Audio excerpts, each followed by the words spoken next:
Well, we have many new innovations here, Pio, Opo. that we are now incorporating into the management of our city. No, most particularly, we have been engaging ourselves together with in the management and the projections and the projects and in the planning. We have been engaging the academe like Bicol University, UST University, and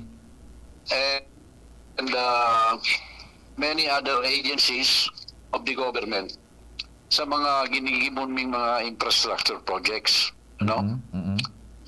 In this way, we consolidate and we improve our technical capabilities to be able to do much bigger projects and in a much better technical way.